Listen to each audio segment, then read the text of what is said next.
Bismillahirrahmanirrahim. Assalamualaikum warahmatullahi wabarakatuh. Alhamdulillahi wa kafa wa salamun ala ibadihi alladhina astafa wa ala alihi wa ashabihi ahli tuqa wal wafa. Asyhadu an la ilaha illallah wahdahu la syarika lah wa asyhadu anna sayyidana Muhammadan abduhu wa rasuluhu la nabiyya ba'dah. Allahumma salli wa sallim ala sayyidina wa maulana Muhammad wa ala alihi wa sahbihi wa barik wa sallim. Bapak-bapak, ibu-ibu, alim ulama, cerdik pandai, tokoh masyarakat, adik-adik, hadirin hadirat, yang besar tak dihimbau gelar, yang kecil tak disebut nama, insyaallah kita semua dimuliakan Allah Subhanahu wa taala. Amin ya rabbal alamin. Tajuk kita fiqhus shaum. Fiqih artinya paham. Falaula nafara min kulli firqatin minhum ta'ifatun liyatafaqahu faqaha liyatafaqahu. Jangan semuanya pergi berperang. Perang itu penting, jihad fisabilillah, menjaga kota Makkah, Madinah dari serangan orang kafir. Tapi kalau semua pergi berperang, nanti kalau datang orang yang mau mengotak-atik ajaran Islam dengan otak, mana bisa dilawan pakai pedang? Makanya dalam Quran dikatakan ada beberapa orang liyatafaqahu. Kenapa tak disebut liyata'allamu? Allama, ta'allama, ilmu. Karena ilmu tak dalam. Maka yang lebih dalam daripada itu adalah liyatafaqahu. Maka disebut dengan fiqih. Orang yang paham ilmu itu disebut dengan faqih. Bahkan sudah jadi nama orang. Siapa tuh? Tuan Faqih. Itu artinya faqih. Ahli dia dalam bidang fikih. Halal, haram, makruh, mubah, sunat, sunat muakkad. Jamaknya fuqaha. Ini menurut fuqaha nih. Fuqaha itu siapa? Pokoknya udah begitulah di buku. Fuqaha itu jamak dari faqih, orang yang ahli fikih. Maka fikih itu banyak. Ada fikih ibadah, salat, zakat, puasa, haji. Ada fikih muamalah, murabahah, permodalan, mudharabah, bagi hasil, dain, jual beli, rahan, gadai. Nah, ini.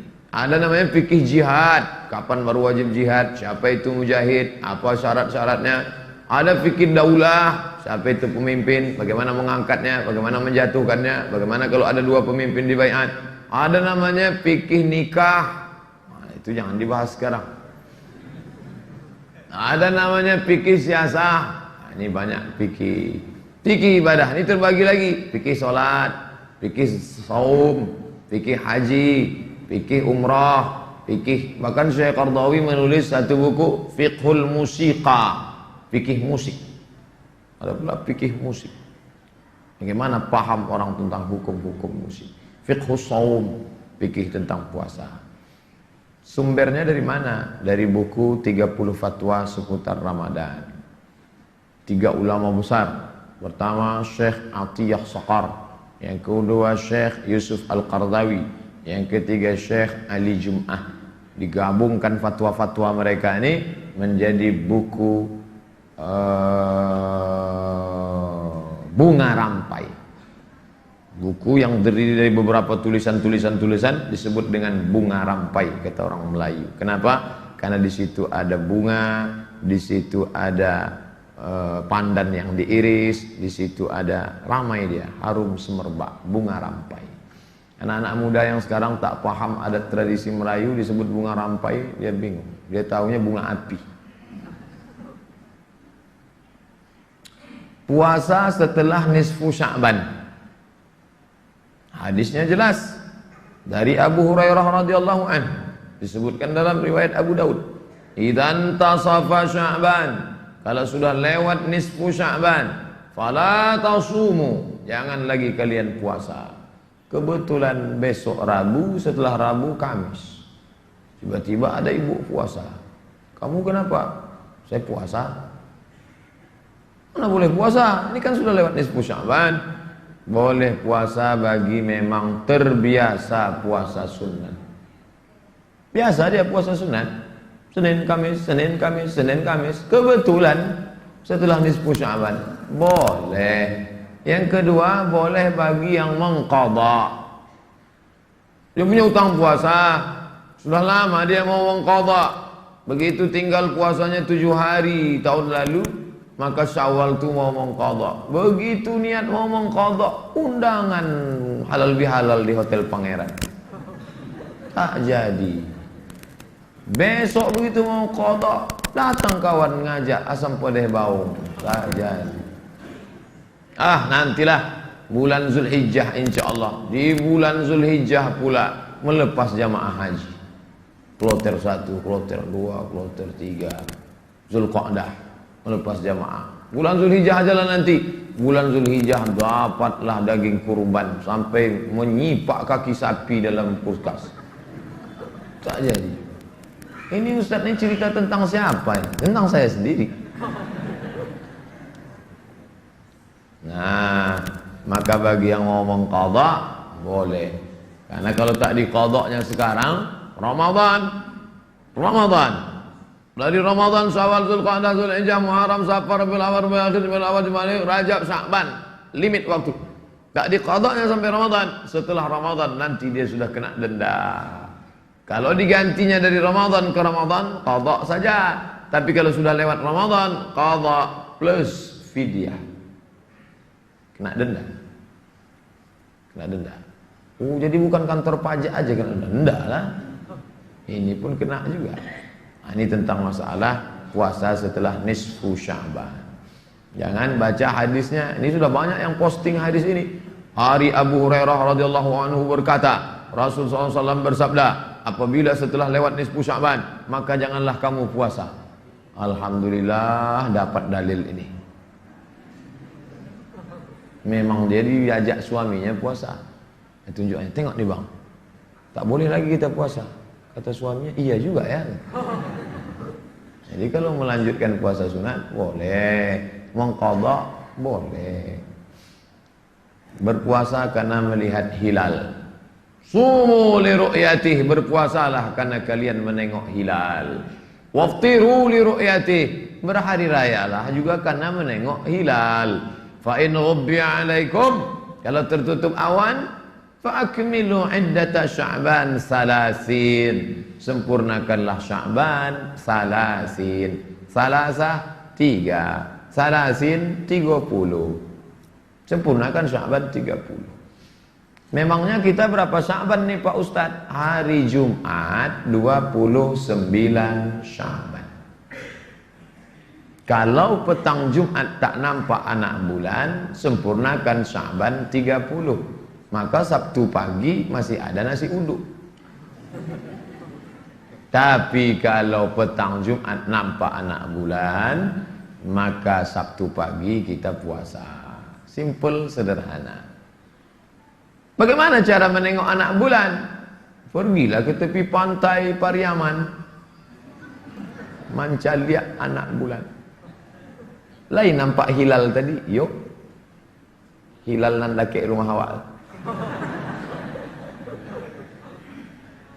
Maka kalau di gurun pasir, ini Maroko, ini Mauritania. Dari Maroko ke Mauritania ada gurun di tepi Samudra Atlantik, padang pasir, namanya Sahara. Sahara kata orang Arab. Orang Barat payah menyebut Sahara. Apa kata dia? Sahara. Like snow on Sahara. Seperti butiran salju di tengah Sahara, gurun Sahara. Maka diutuslah oleh Raja Maroko tim mengintai anak bulan. Kalau menengok matahari ke timur pagi, kalau menengok anak bulan ke barat petang, saat tenggelam matahari nampaklah anak bulan. Dia tak lama, sekejap saja, bentuknya macam bulan sabit. Kalau bulan itu bulat namanya Badar. Badr. Kalau bulan itu bentuk sabit namanya hilal. Badar. Tala'al badru alaina. Badar di situ bulan purnama. Siapa dia? Muhammad sallallahu alaihi wasallam. Dia itu diibaratkan bulan purnama di tengah malam gelap gulita jahiliyah, tiba-tiba datang bulan purnama. Sedangkan bulan sabit hilal. Dua-dua sudah jadi nama orang Indonesia, Pak Badar dan Pak Hilal. Badarudin, Hilaluddin. Lahir perempuan, Badariyah. SMS tak diangkat, telepon tak dibalas. Angkat.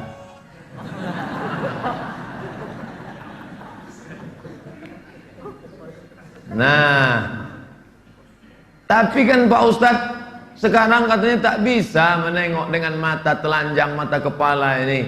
Maka dibantu dengan alat teropong. Ilmu yang mengatasi melihat ini namanya ilmu falak. Bahasa Arabnya ilmul falak. Di Fakultas Syariah UIN Suska dipelajari ilmu falak. Pakar ilmu falak Provinsi Riau itu Dr. Hajar Hasan, Dewan Syuriah NU Riau, termasuk Ketua MUI Riau. Sedangkan ilmu ini dalam bahasa barat disebut dengan astronomi.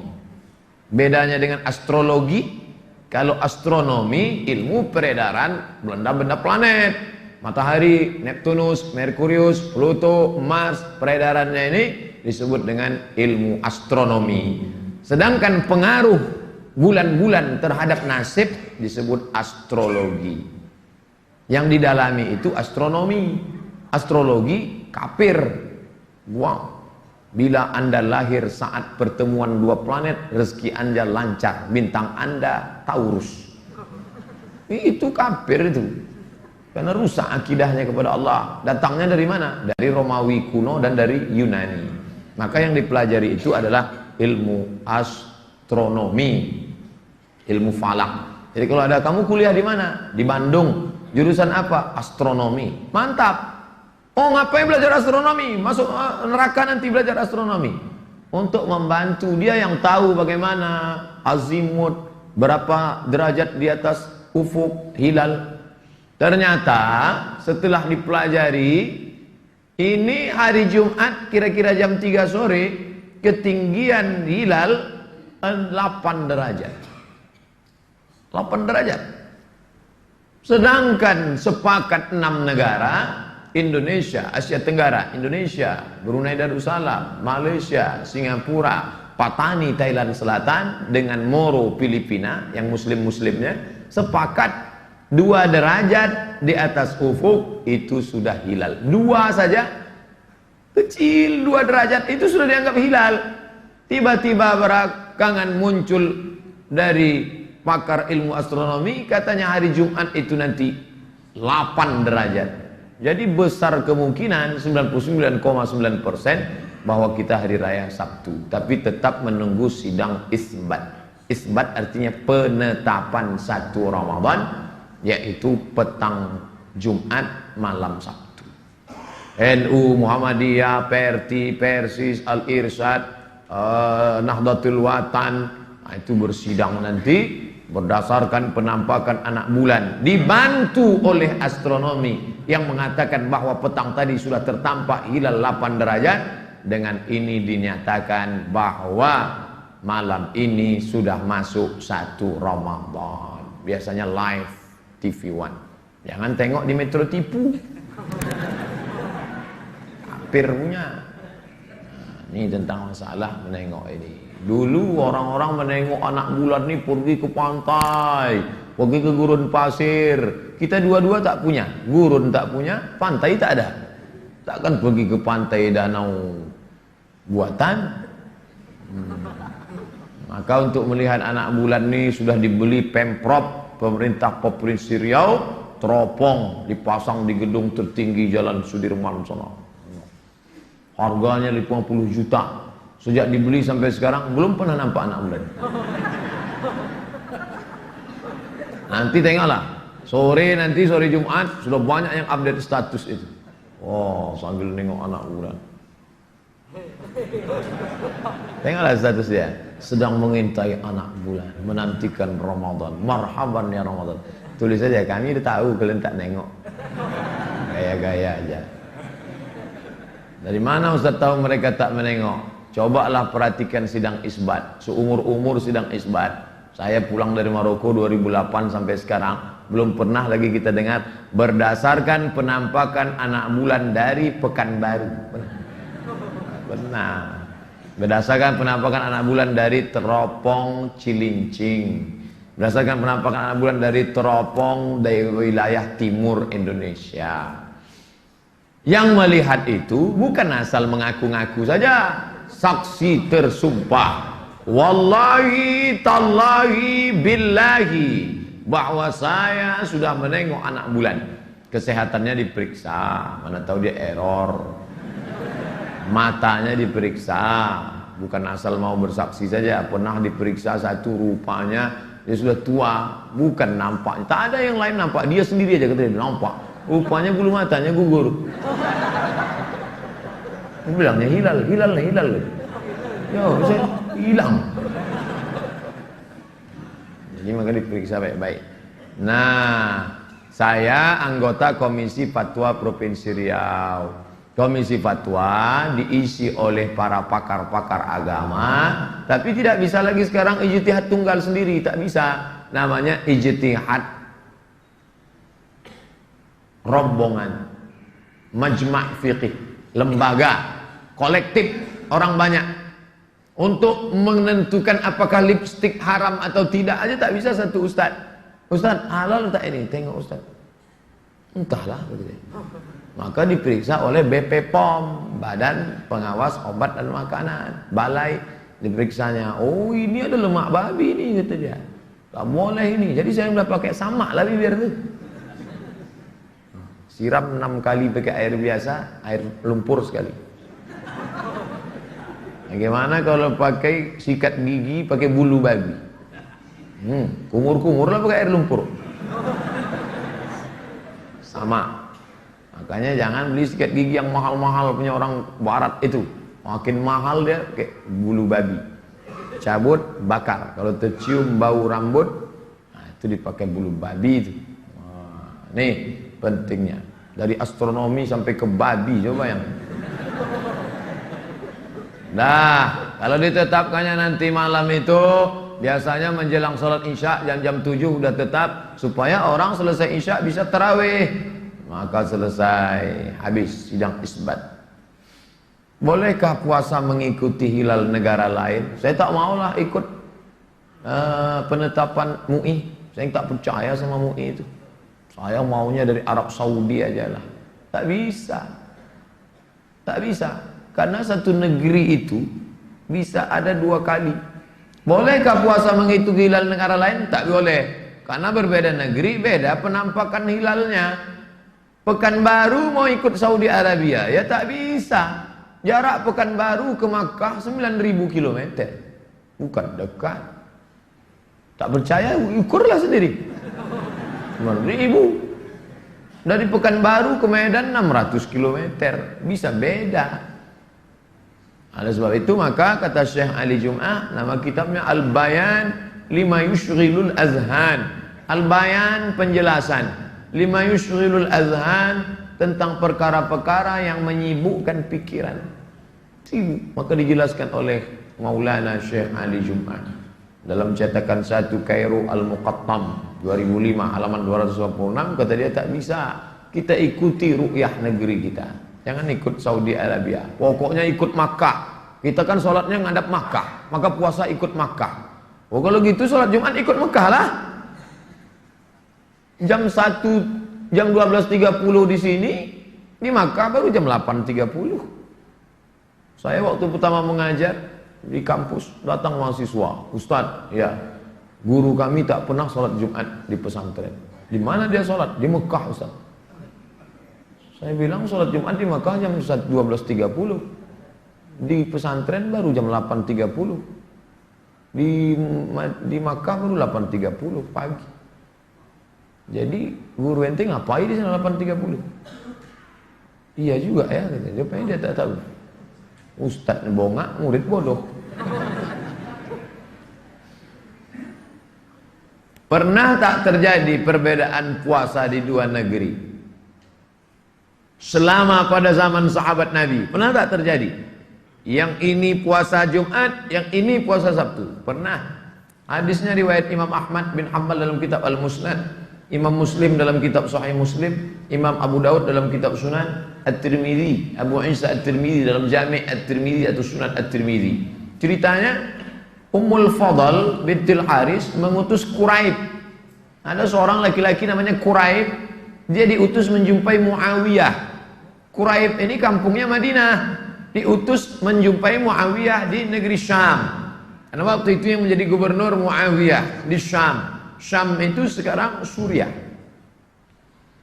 Lalu dia pun pergi ke sana. Kata Quraib, aku sampai di negeri Syam, aku menunaikan segala hajatku, dan kami di negeri Syam melihat hilal itu malam Jumat. Kamis malam Jumat kami tengok hilal di negeri Syam.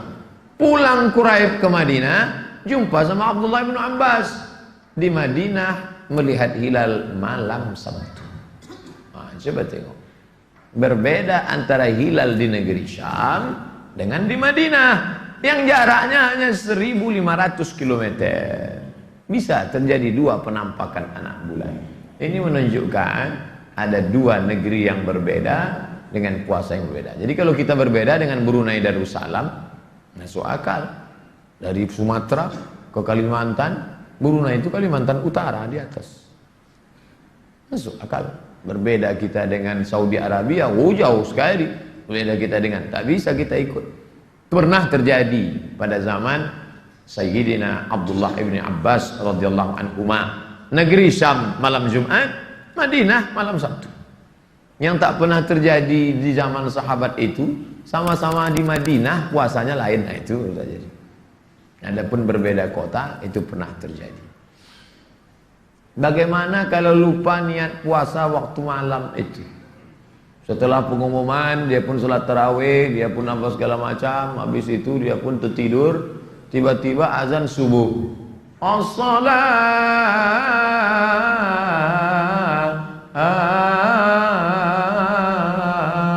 khairum minan naum. Itu bangun.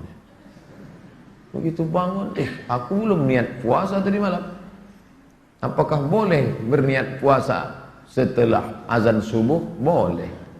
Mana dalilnya? Nabi bertanya kepada Sayyidatuna Aisyah. Aisyah, ada makanan? Indakum syai'un? Ada makanan? Kata Aisyah, la, tak ada makanan. Fa inni idzan sha'im. Fa inni idzan sha'im. Kalau tak ada makanan, kalau begitu abang puasa ajalah. Ada makanan Adinda? Tak ada bang. Kalau gitu aku puasa. Tengoklah Nabi. Nabi itu lembut. Aisyah, ada makanan? Tak ada. Idzan ana shaim. Orang sekarang ada makanan, tak ada. Kenapa kau tak masak? Ngakunya umat Nabi Muhammad. Nah, ini idzan shaim. Karena tak ada aku puasa. Tapi ini dalam kasus puasa sunnah. Habis sholat subuh, bla bla bla bla bla, gotong royong, pulang ke rumah, ada sarapan? Tak ada. Kalau gitu abang puasa. Tapi dengan syarat dari subuh tadi tak ada masuk apa-apa. Ini selama gotong royong 3 bungkus. Puspas. Gitu. Kalau gitu abang puasa lah. Puasa apa? Dalam kasus puasa sunnah boleh, tapi dalam kasus puasa fardu tak boleh. Jika seseorang berniat melaksanakan puasa di malam hari, maka niat itu sudah cukup. Dia boleh makan atau minum setelah berniat. Niatnya habis tarawih. Nawalis saum yarhamkumullah. Apa kata Bilal itu mak? Entahlah. Nawalis saum, berniatlah kalian puasa, kata Bilal.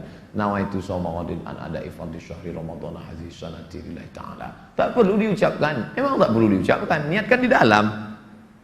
Tapi bagi sebagian orang dia takut ragu-ragu. Aku dah berniat apa belum ya? Belum niat apa belum ya? Belum niat apa belum ya? Maka diucapkannya nawaitu shauma ghadin. Bahkan dulu dinyanyikan pula. Nawaitu shauma ghadin. Nawaitu shauma ghadin an ada'i fardhi syahri ramadhan hadhihi sanati lillahi ta'ala. Saya tak mau ucapkan. Yes, sah. Niat di dalam hati. Cukup dalam. Tapi kadang orang tak percaya kalau di dalam. Buktinya suami-suami sekarang istrinya banyak tak percaya. Dibuatkannya teh manis sama istrinya. Ngomong dong bang, speak up. Iklan Sariwangi. Ngomong. Dulu orang kalau mau sukses malu. Yang cita-cita sukses cukup dalam aja. Sekarang di hotel-hotel dipanggil motivator dari Jakarta. Salam sukses. Apa maknanya? Yang di dalam diungkapkannya keluar. Begitu jumpa, salam sukses. Waktu di hotel itu semangat semua karena pakai fokus, pakai begitu mati lampu leton. Salam sukses Pak, kau aja lah aku tadi.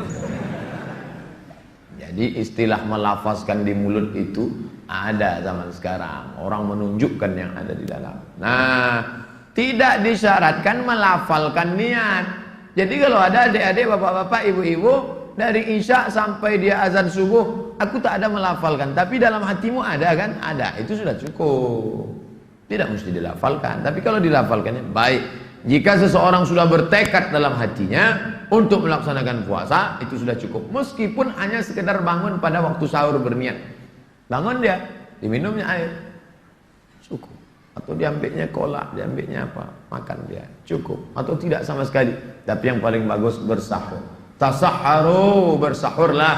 Fa inna fis sahuri barakah. Karena dalam sahur itu ada barakah. Apa berkah sahur? Membiasakan bangun malam untuk tahajud. Allah bisa karena biasa. Bangun malam, bangun malam, bangun malam, bangun malam, bangun malam, bangun malam, 30 malam. Terbiasa. Pas malam Idul Fitri, subuh pun tinggal. Gagal Ramadan. Itu makna sahur. Yang selama ini suaminya ada, istrinya tak ada. Istrinya ada, suami tak ada. Suami istri ada, anak tak ada. Maka pada waktu sahur ketemu semua. Anak papa sudah besar ya.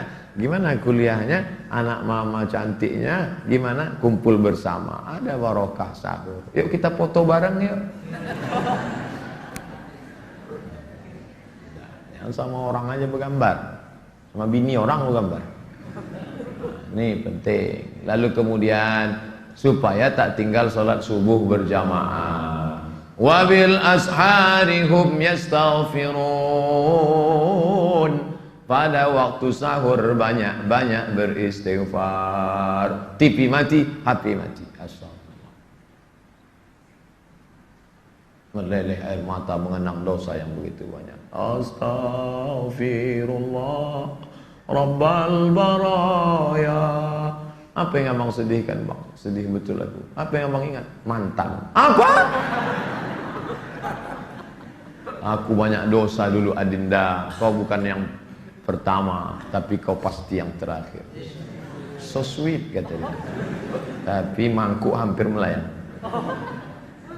Nah, lalu kemudian apa hukum gosok gigi? Banyaklah Ustaz, apa gosok gigi? Dianjurkan menggunakan siwak sebelum zawal. Zawal tergelincir matahari azan zuhur. Pagi 6, 7, 8, 9, 10, 11, 12 sebelum itu dianjurkan siwak. Tak ada pasta sama sekali. Saya ada siwak di kendaraan itu ada siwak. Adapun setelah tergelincir matahari ahli fikih berbeda pendapat. Sebagian mereka mengatakan makruh. Setelah tergelincir matahari makruh gosok gigi. Kenapa? Wallazi nafsi biyadihi, demi yang jiwaku berada dalam genggaman kuasa Allah. La khalufu famis shaim atyabu indallah min rihil miski. Mulut orang puasa lebih harum daripada harum semerbak kasturi. Hadis sahih Al-Bukhari dari Sayyidina Abu Hurairah radhiyallahu anhu. Menurut pendapat ini, harum semerbak kasturi tak baik kalau dihilangkan. Maka biarkan saja. Tapi jangan dipahami makin busuk makin harum. Akhirnya dia tak gosok gigi selama seminggu. Kau kenapa tak gosok? Harum kasturi, lebih harum lagi. Kau mau? Tetap gosok gigi habis makan sahur, tetap gosok. Tapi setelah zuhur jangan lagi. Ini setelah zuhur jam 2, jam 3, jam 4, jam-jam kritis. Disitulah dia gosok pakai mentol pula. Begitu waktu masuk kamar mandi lesu. Begitu keluar salju turun. Bunga-bunga. Oh, jangan rusak puasa. Bagaimana puasa ibu hamil dan menyusukan anak? hamil. Wajib qada saja kata mazhab Hanafi. Ibu hamil qada saja. Titik. Ganti saja. Sedangkan menurut Syafi'i dan Hambali, wanita hamil dan ibu menyusukan anak kalau mengkhawatirkan mudarat, apakah kekhawatirannya pada diri dan anak atau dirinya saja atau anaknya saja, mereka wajib berbuka dan mereka wajib mengqadha. Jika yang dikhawatirkan anaknya saja, maka qadha plus fidyah. Ustadz pakai yang mana? Saya pilih Syafi'i dan Hambali. Ingatnya mudah. Kalau dirinya saja, qadha saja. Diri sama anak, ada unsur anak, maka plus fidyah. Oh, saya tak maulah pakai mazhab ini, Pak Ustadz. Saya mau pakai Hanafi saja. Ya tak apa-apa. Tak keluar dari 4 mazhab. Hanafi, Maliki, Syafi'i, Hambali. Ustadz sendiri mana? Saya tidak hamil dan tidak menyusui. Tapi bagi istri saya anjurkan pakai mazhab Syafi'i. Aku tak puasa, kata dia. Kamu tak puasa karena dirimu atau karena anakmu? Ini kan anak kita, ya. Kau tak puasa karena dirimu apa karena anak engkau dan anakku? Aku tak puasa karena diriku, qadha saja. Aku tak puasa karena ada unsur anakku. Kata dokter, jangan puasa bu, anaknya sudah lemas, coba tengok ni, udah ngap-ngap bau dia dah. Kalau begitu ada unsur anak, maka qadha plus fidyah. Ini mengingatkan kita tentang pengorbanan emak kita. Siapa yang tak berbakti kepada emaknya, tak ada kasih sayangnya kepada ibunya, sudah tua, dia dulu melahirkan kita bersimbah darah, meregang nyawa, puasa dia tinggal 90 hari gara-gara kita. Tahun pertama dia tak puasa karena kita dalam perutnya, lemas badannya. Tahun kedua dia tak puasa karena kita menyusu. Tahun ketiga kita tak puasa karena menyusu. Hanya untuk diri kita yang hina, yang jahat, yang kotor, yang bernajis. 90 hari puasanya tinggal. Gimana kita mau menebus? Kalau hidup dia sekarang, belikan baju barunya, belikan selop cantiknya, belikan apa yang menyenangkan hatinya. Kalau tak bisa menyenangkannya, jangan menyusahkannya. Ini udahlah tak bisa menyenangkan, menyusahkan saja. Asal nampak mukanya susah orang tua. Mampus.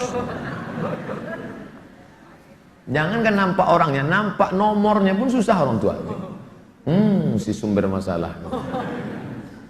Nah, saya sampaikan itu selalu ke mahasiswa, mahasiswi, jangan kalian menyusahkan orang tua. Kalian sudah cukup menyusahkan dulu, jangan sampai susahkan lagi.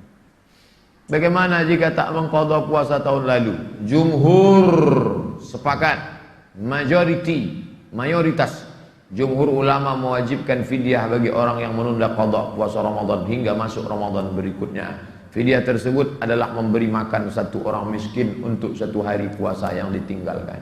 Makanan tersebut cukup untuk makan siang dan makan malam. Kalau diberaskan berapa? 1,5 kilo.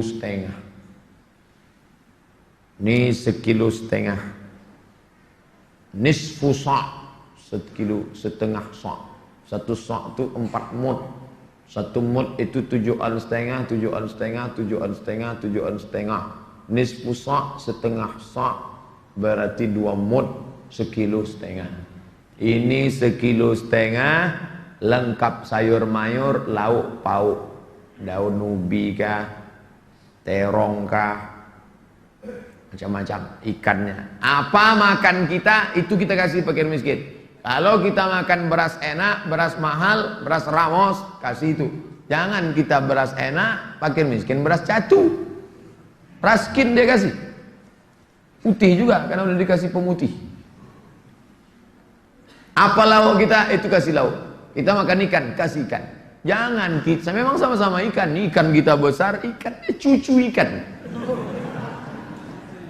Memang sama-sama ayam. Kita paha ayam, dia ceker ayam. Waktu mau menyuap tuh meleleh air matanya nengok ceker ayam. Jangan sampai. La yu'minu ahadukum, kamu tak beriman hatta yuhibba li akhi, sampai kau sayang kepada saudaramu ma yuhibbu li nafsihi, sama macam kau sayang pada dirimu sendiri. Apakah suntik dan obat tetes telinga membatalkan puasa?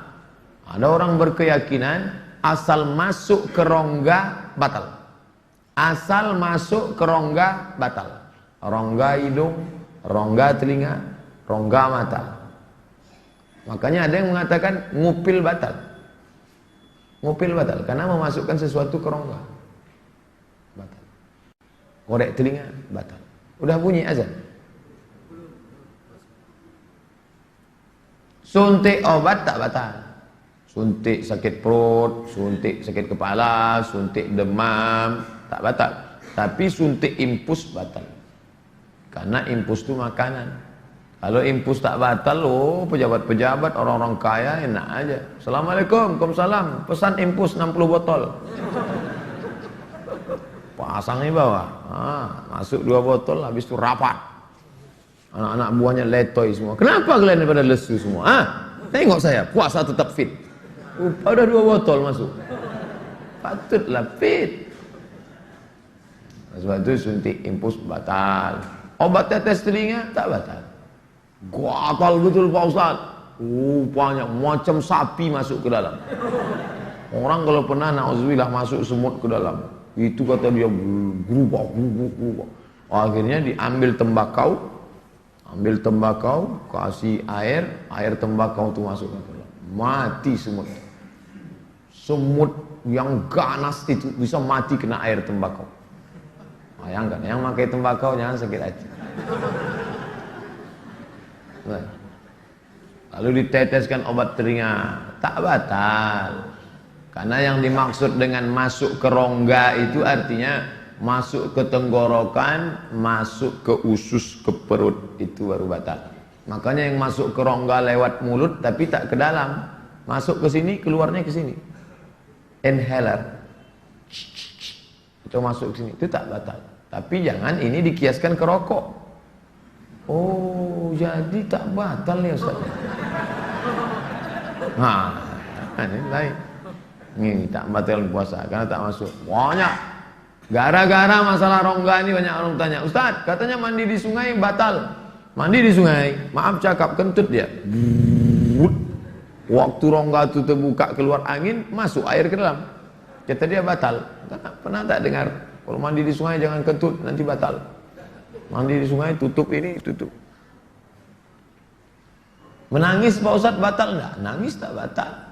Tapi ada kata kawan saya nangis batal. Nangis sambil minum teh es. Batal lah.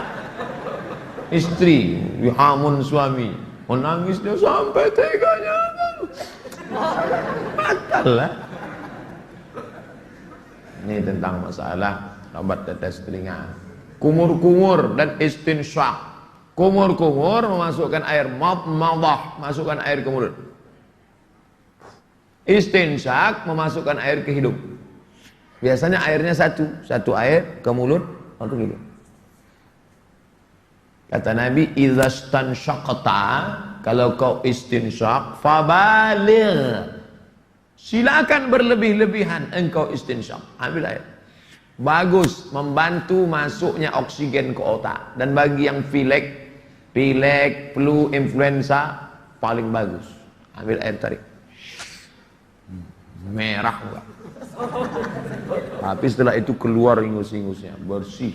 Tapi illa antakuna sha'iman, kecuali ketika kau sedang puasa, waktu puasa. Atau sedang puasa sedikit aja. Tapi kalau sedang puasa, ini sedang puasa di pantai. Buang puasa, kumur-kumurnya pun. Oh. Nyari masalah itu. Hadis riwayat Asy-Syafi'i, Ahmad, imam yang 4, dan Al-Baihaqi. Kalau disebut imam yang 4, bukan dalam fikih, dalam bidang hadis, imam yang 4 itu artinya Abu Daud, Nasai, Tirmizi, Ibnu Majah. 4 kitab sunan. Berapa jumlah rakaat tarawih?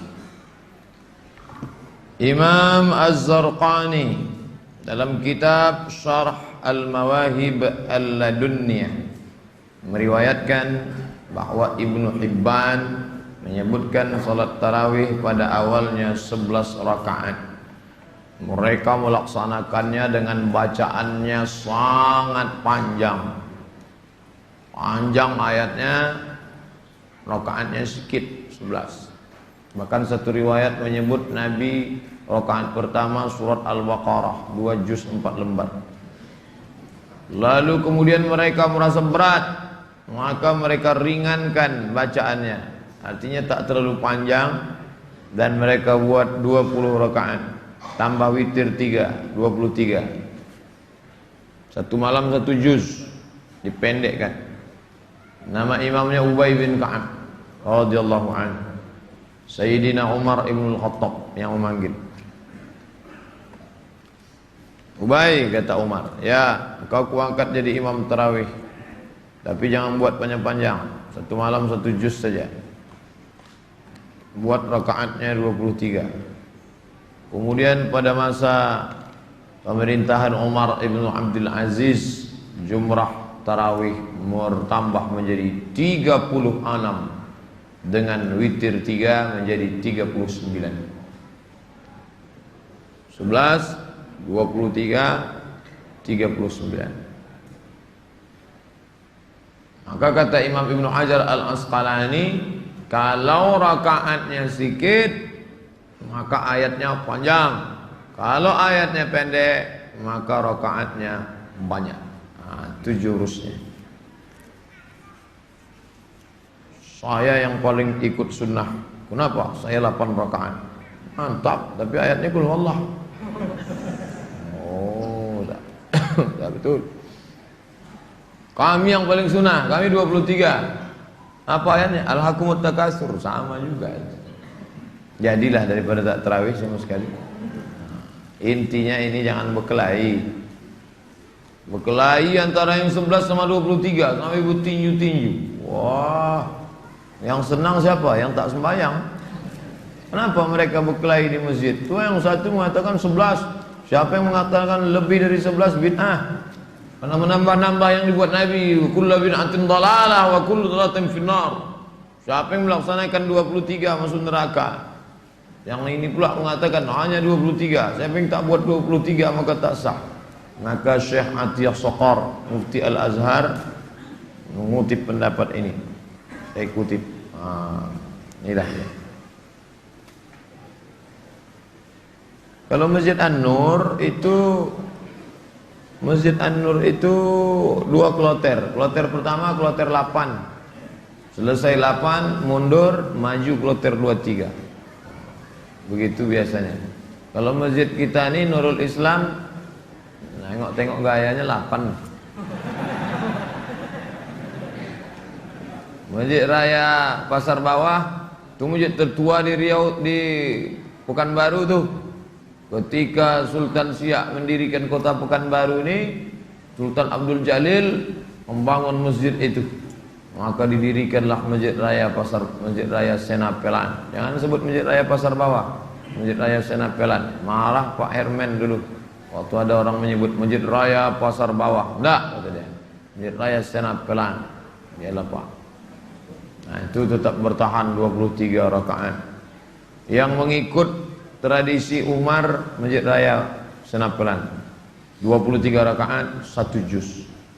Kabarnya tahun ini akan datang Syekh Abdurrahman Al-Awwaj yang dulu beberapa tahun yang lalu di kita tausiah subuh di Al-Falah. Kalau di Maroko habis Isya 10. Unik Maroko, habis Isya 10. Nanti habis sahur tambah 13, 23 juga. Saya perhatikan lain tempat lain. Kalau di Madinah maka langsung habis Isya 23. Kalau di Maroko dia kredit. Habis Isya 10, nanti habis sahur 23. Kalau di Pekanbaru pilih mana, terserah. Saya malam ini 8 aja lah Pak Ustadz, capek betul. Oke, besok malam 23 lah, terserah. Baik. Yang penting sholat tarawih. Yang paling parah anak-anak gadis, anak-anak lajang membonceng-bonceng dari Kulim, dari Panam, 2 rakaat di atas, 18 di bawah. Jangan kasih anak gadis sholat tarawih di An-Nur kalau bonceng-bonceng. Mau kemana? Sholat sama pacar. Tak ada itu, maksiat, dosa. La talbisul haqqa bil batil. Jangan kalian campur yang hak dengan batil. Apakah boleh suami melarang istri sholat tarawih ke masjid? Laki-laki tak berhak melarang istrinya pergi ke masjid. Jika istrinya ingin pergi ke masjid, tidak ada larangan. Imam Muslim meriwayatkan, la tamna'u ima Allah masajid Allah. Jangan kamu larang hamba Allah yang perempuan kalau mau datang ke masjid rumah Allah. Tak boleh. Biarkan dia ke masjid. Tapi ada hadis mengatakan lebih baik sholat dalam pekarangan, lebih baik sholat dalam rumah, lebih baik sholat dalam kamar, lebih baik dalam tempat yang sempit. Pekarangan, rumah, kamar sempit. Betul, hadisnya sahih.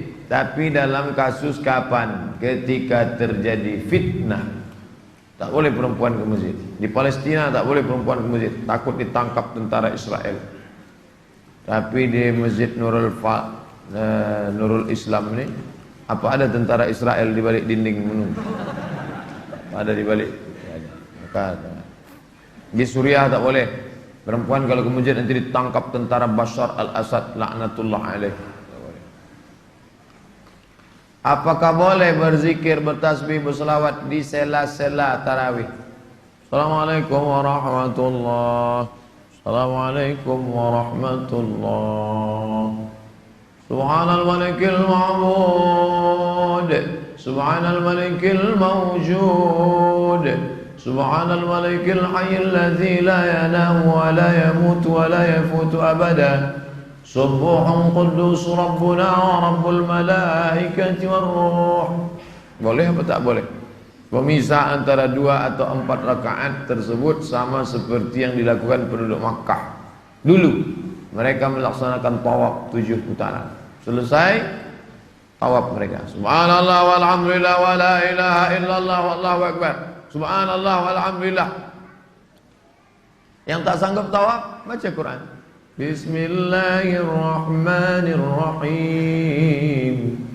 Yang tak sanggup baca Quran, pejamkan mata, berzikir subhanallah. Di sela-sela tarawih boleh, tak masalah. Itulah yang membuat orang Madinah menambah jumlah rakaat tarawih lebih dari 20 rakaat, mengganti tawaf terus. Jadi sela-sela kosong itu terserah. Mau ditambah salat-salat pendek, mau ditambah salawat, mau ditambah zikir, karena dia tidak menambah-nambah salat, karena dia di luar salat. Begitu kata Syekh Atiyah Soqar dalam Fatwa Al-Azhar. Hanya saja dari mulai sekarang ada waktu 3 malam lagi, malam Rabu, malam Kamis, malam Jumat, supaya panitia Ramadan membuatkan kertas yang dilaminating. Nanti dibaca Bilal malam, Subhanal malikil ma'bud. Karena banyak Bilal yang tak punya acuan, dia buat-buat sendiri. Allah ma'bud, Allah ma'bud. Imamnya lambek, makmumnya cabut. Ini kan banyak nih anak-anak muda nih buat grup selawat 3 orang. Besok ente, aku ya. Allahumma salli ala Sayyidina wa maulana Muhammad. Allahumma salli wa sallim alaih. Grup 1. Anak siapa yang grup 1? Anak saya. Hebat anak bapak. Iyalah, siapa dulu bapaknya? Bapak yang melatih? Enggak, guru ngaji. Bapak pandai pesawat? Enggak. Maka bagus buat grup. Jadi anak-anak muda ini dilibatkan dalam kepengurusan. Setelah itu berdoa, Allahumma innaka afun tuhibbul afwa fa'fu anna ya karim. Amin. Nah, bagus. Doa kepada Allah SWT. Ya Rasulullah, kata Aisyah, ya, kalau aku berjumpa malam Lailatul Qadar itu, apalah doaku? Kau baca ini Aisyah. Allahumma innaka afuun tuhibbul afwa fa'fu anni. Ya Allah, engkau cinta kepada maaf. Engkau pun maafkan aku. Tak ada guna banyak amal kalau banyak dosa. Maka minta maaf kepada Allah Allah memaafkan, maka dia masukkan kita ke dalam surganya. Amin ya rabbal alamin. Assalamualaikum warahmatullahi. Assalamualaikum warahmatullahi. Apa kabar Pak Haji? Apa kabar Pak? Jangan salam-salam. Tak boleh salam-salam. Bid'ah. Kata Imam Nawawi, jika orang bersalaman itu menyalami saudaranya sebelum sholat. Sebelum sholat tadi saya sudah salaman. Tiba-tiba selesai sholat saya salami Bapak. Maka salamannya itu sunnah hasanah. Kalau belum salaman sebelum sholat, setelah sholat dia salaman, itu sunnah hasanah. Kalau dia telah bersalaman dengan saudaranya, sebelum sholat dia sudah salaman, selesai sholat dia salaman lagi, maka salamannya itu mubah. Imam Nawawi itu siapa? Imam Nawawi ahli hadis, ahli fiqih. Sahih Muslim itu di kepala dia semua. Al-Majmu' Syarah Muhazzab fikih, Raudhatul Talibin fikih, Raudhatul Talibin fikih, Majmu' Syarah Muhazzab fikih, Riyadhus Shalihin hadis, Arba'in Nawawi hadis, Al-Minhaj Syarah Sahih Muslim Ibnu Hajar hadis. Ahli hadis, ahli fikih. Mau bersalaman sebelum sholat boleh, setelah sholat boleh. Yang tak boleh Allahu Akbar. Sihat Pak? Kunut witir. Sami Allahu liman hamidah. Allahumma hdina fi man hadait wa afina fi man afait. Balik jamaah dari masjid. Wah, imam kami jadi sasek Pak Ustaz. Berdoa kunut dia jadi witir. Kunut witir menurut mazhab Hanafi sunnah dilakukan sepanjang tahun, full. Kalau ada imam yang dari awal Ramadan dia sudah baca kunut, itu dia pakai pendapat Hanafi. Maliki tak ada pakai kunut. Saya tinggal di kampung mazhab Maliki 2 tahun Maroko, tidak ada kunut witir. Syafi'i disunatkan setelah pertengahan. Nah, dari malam 15. 1 2 3 4 14 tak ada. Setiap malam 15 baru. Allahumma hdina fi man hadait. Masa kunutnya sama-sama kunut subuh? Itu yang dihafal. Kunut itu bebas. Kunut macam-macam. Tahun lalu di An-Nur imamnya dari Ishkarima Solo. Wow, panjang doa kunutnya. Hafal Quran, ahli qiraat, bahasa Arab mantap, kunutnya panjang, umur 19 tahun.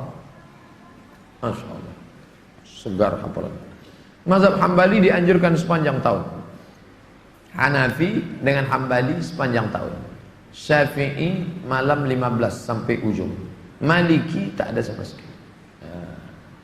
Payah saya ngapalnya Pak Ustaz. Foto, crop, masukkan ke FB, masukkan ke blog. Asal lupa buka balik. Asal lupa buka balik. Mudah sekarang. Udah saya buka kok tak terbuka, paket tak ada.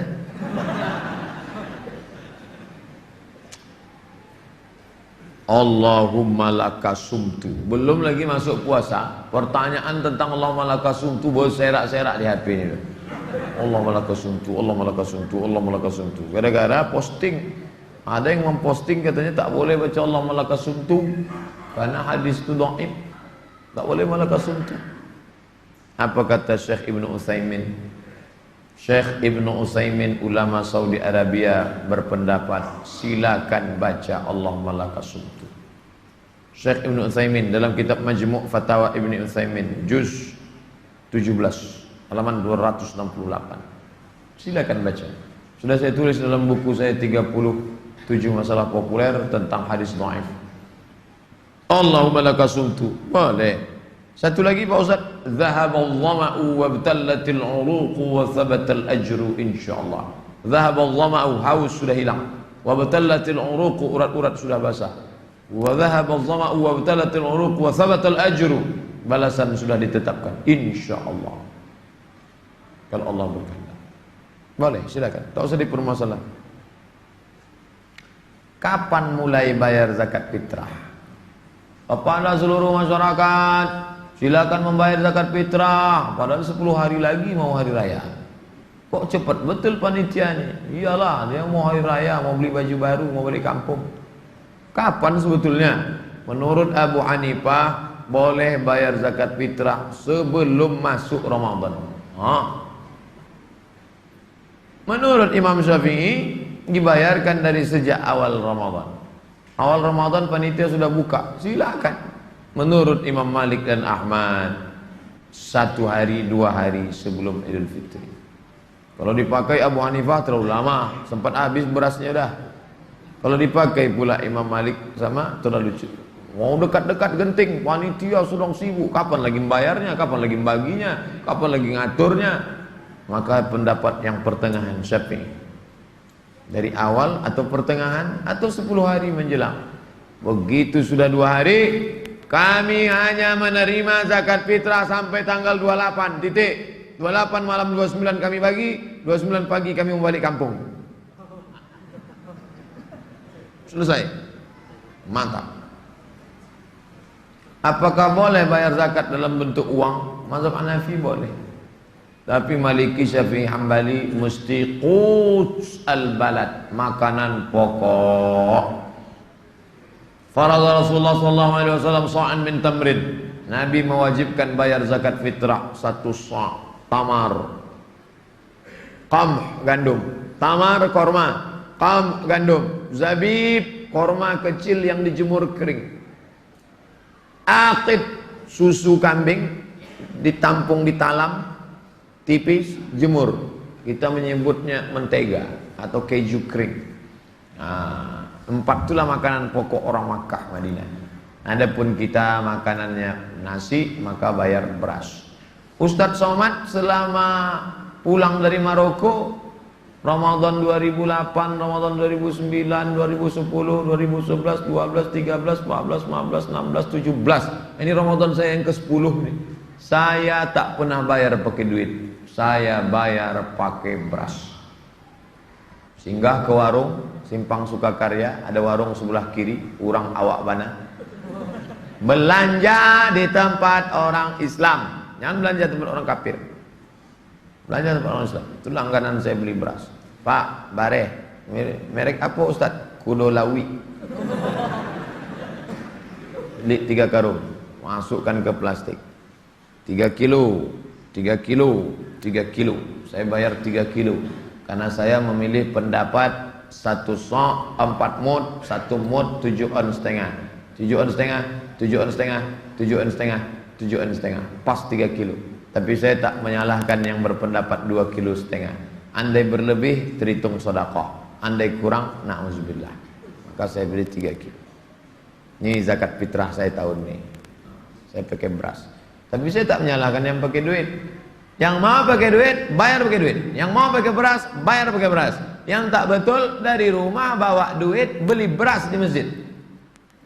Tidak betul. Dibuatnya beras 2 kilo setengah. Aku beli beras ini dengan harga 25.000 tunai. Ini beras punya aku ya? Ya. Aku bayarkan zakat fitrahku tahun ini tunai. Aku beli lagi, ya. Aku bayarkan untuk istriku tunai. Aku beli lagi, ya. Aku bayarkan untuk anakku tunai. Anak pertama, anak kedua, anak ketiga, anak keempat. Lama-lama kuyak bareng. Ini tak betul. Karena ketika beras itu sudah dibayarkan, aku bayarkan zakat fitrahku tahun ini tunai, diambil oleh si amil, maka beras itu tak boleh dijual si amil. Itu kan beras fakir miskin. Mana berhak dia jual? Kecuali si amil itu memang tukang jual beras. Dia memang punya kontainer beras di belakang. Udah dikumpulnya 2 kilo setengah. Itu bisa dibeli. Tapi kalau tidak, maka bayar mau pakai duit, duit aja. Kalau mau pakai beras, beras aja. Jangan dari rumah bawa duit, beli beras di masjid. Itu tak betul. Yang lalu-lalu Pak Ustadz, banyak-banyak istighfar lah. Man mata, siapa yang meninggal, wa alaihi siyamun, punya utang puasa, shoma anhu waliyuhu, maka ahli warisnya wajib menggantikan puasanya. Ini hadis. Tak paham hadis, tengok syarah.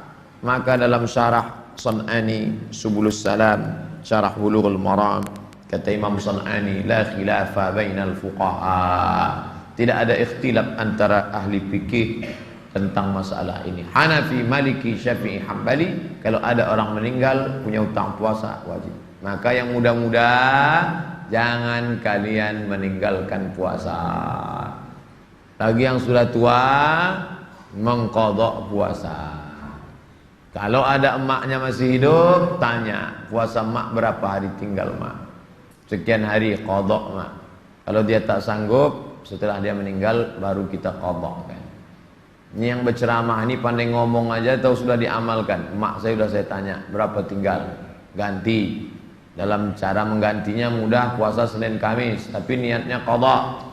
Niat qadha hari Senin, qadhanya lunas, dapat pahala Senin. Itu motivasi. Niat qadha hari Kamis, qadhanya lunas sehari, dapat pahala hari Kamis. Kalau setahun dia istiqamah Senin Kamis, Senin Kamis, Senin Kamis, Senin Kamis, 10 bulan, 80 hari lunas. Insyaallah 5 tahun ini lunas. Badan sehat, makanan tak terlalu banyak habis, bisa pula mengirit. Nah, itu kolesterolnya terjaga, gula darahnya terjaga, tak akan banyak. Pokok pangkal dari segala penyakit-penyakit itu makanan. Al-ma'idatu baitud da'. Perut lambung itulah sarang segala penyakit. Makanya Nabi itu makan sedikit. Orang kita sedikit-sedikit makan. Sedikit-sedikit makan. Oleh sebab itu maka bagus puasa qadha. Tapi kalau tak tahu catatannya, apa boleh buat? Ramadan diisi dengan apa? Nah, ini sudah habis fikih puasa. Itulah dia 30 menit setelah Isya, 40 menit dari maghrib ke Isya. 40 tambah 30 sama dengan 70 menit. Itulah kaji kita malam ini. Kultum, kuliah 70 menit.